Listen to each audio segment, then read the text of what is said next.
कुछ कुछ समय पहले मैंने ये कविता लिखी थी और तब मैं जस्ट इंडिया में आई थिंक थी तब बैंगलोर में।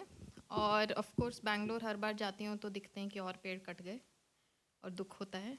चाहे कितनी भी कोशिश कर लें ज़्यादा इम्प्रूवमेंट नहीं हो रही है। तो उसी के बाद मैं एक सड़क पे गई थी ड्राइव पे और वहाँ पे पहले बहुत पेड़ होते थे और फिर मैंने देखा कि वो एक्सटेंड हो रही थी सड़क, तो मोस्टली पेड़ जा चुके थे। तो उसी के बाद मैंने ये कविता लिखी थी और ये इस कविता का नाम है चिड़िया।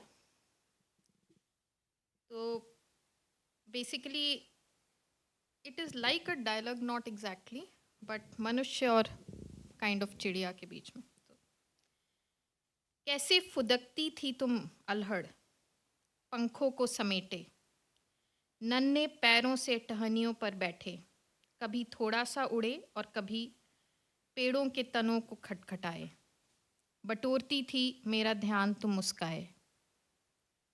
क्या तरुओं में कोई खजाना छिपा था जो दिन भर उनका साथ नहीं तुमसे था छूटता। मैंने तो कई काट के देख लिए पर वे तो बेजान से, मायूस से सड़क के किनारे को घेरे गिर जाते। कितनी सदियों से तुमने खेल खेले इनके साथ, कभी राज न बताया मुझे उनका, मेरा भी हक था उन पे, क्यों तुम्हें संवारने देता तिनका तिनका।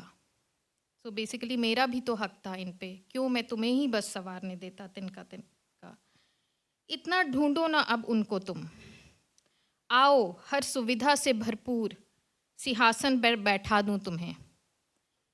तुम भी रहो मेरे संग सोने के पिंजरे में, अब तो चंद ही पेड़ों का साथ बचा है, अब तो मेरे घर का मुख करोगी ही तुम, फिर भूल जाओगी उन हरे पत्तों को जो बस गर्मी के ताप में हो जाते हैं गुम।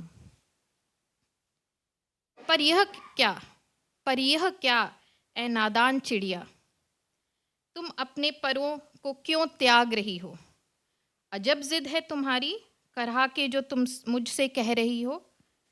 इस आकाश में उड़ान कैसे भरूं जब बंजर है इसके नीचे की ज़मीं। अब कण नहीं है इनमें जीवन का बचा, आखिर डाली डाली फुदकने का नाम ही थी जिंदगी।